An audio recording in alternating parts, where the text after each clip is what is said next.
ஒரு காலத்துல கொடி கட்டி பறந்த சில நடிகர்கள் தற்போது என்ன செஞ்சுட்டு இருக்காங்கன்னு பார்க்கலாம். இது பார்ட் 2. ஜெனிலியா. பாய்ஸ் சச்சின், சந்தோஷ் சுப்பிரமணியம் என துருதுருப்பான நடிப்பால் ரசிகர்களை கவர்ந்தவர் ஜெனிலியா. நடிகர் ரிதேஷ் தேஷ்முக்கை திருமணம் செய்து கொண்டு மும்பையில் செட்டில் ஆகிவிட்டார். 2 குழந்தைகளுக்கு தாயான இவர் நீண்ட இடைவெளிக்கு பிறகு மீண்டும் ஹிந்தி மற்றும் தெலுங்கு படங்களில் நடிக்க தொடங்கியுள்ளார். சமூக வலைதளங்களில் மிகவும் ஆக்டிவாக இருப்பார். லைலா.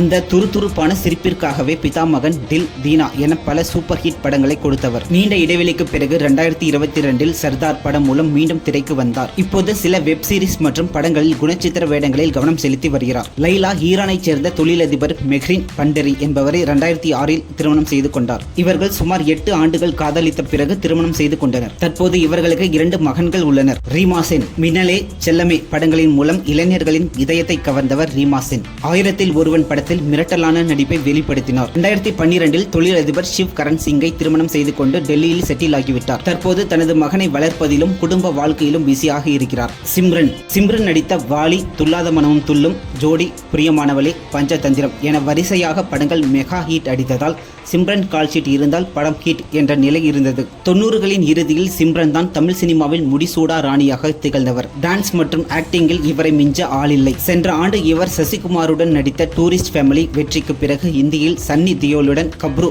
படத்தில் நடித்துள்ளார். மேலும் தனது சிம்ரன் அண்ட் சன்ஸ் நிறுவனம் மூலம் படங்கள் தயாரிப்பதில் கவனம் செலுத்துகிறார் சிம்ரன். இப்போதும் தனது சமூக வலைதளங்களில் ஃபிட்னஸ் மற்றும் டான்ஸ் வீடியோக்களை பகிர்ந்து ரசிகர்களை வியக்க வைக்கிறார். மதுபாலா. ரோஜா படம் மூலம் இந்தியா முழுவதும் புகழ் பெற்றவர். ஜென்டில்மேன் படத்தில் அர்ஜுனுடன் ஜோடி சேர்ந்து தமிழ் சினிமாவின் டாப் ஹீரோயினாக வலம் வந்தவர். 1999 தொழிலதிபர் ஆனந்த் ஷாவை திருமணம் செய்து கொண்டு திரையுலகை விட்டு ஒதுங்கினார். தனது 2 மகள்களை வளர்ப்பதில் முழு கவனம் செலுத்தி வந்தார். நீண்ட இடைவெளிக்கு பிறகு தற்போது தமிழ், தெலுங்கு மற்றும் ஹிந்தி படங்களில் பிஸியாக நடித்து வருகிறார். டிவி ரியாலிட்டி ஷோக்களில் நடுவராகவும் வெப் சீரிஸ்களிலும் நடித்து வருகிறார். அரவிந்த் சாமி. ரோஜா, பம்பாய் படங்கள் மூலம் கனவு கண்ணனாக இருந்தவர். நீண்ட இடைவேளைக்கு பிறகு தனி ஒருவன் படத்தின் மூலம் மிரட்டலான நடிப்பை வெளிப்படுத்தி இருந்தார். தற்போது தேர்ந்தெடுத்த கதைகளில் மட்டும் நடித்து வருகிறார்.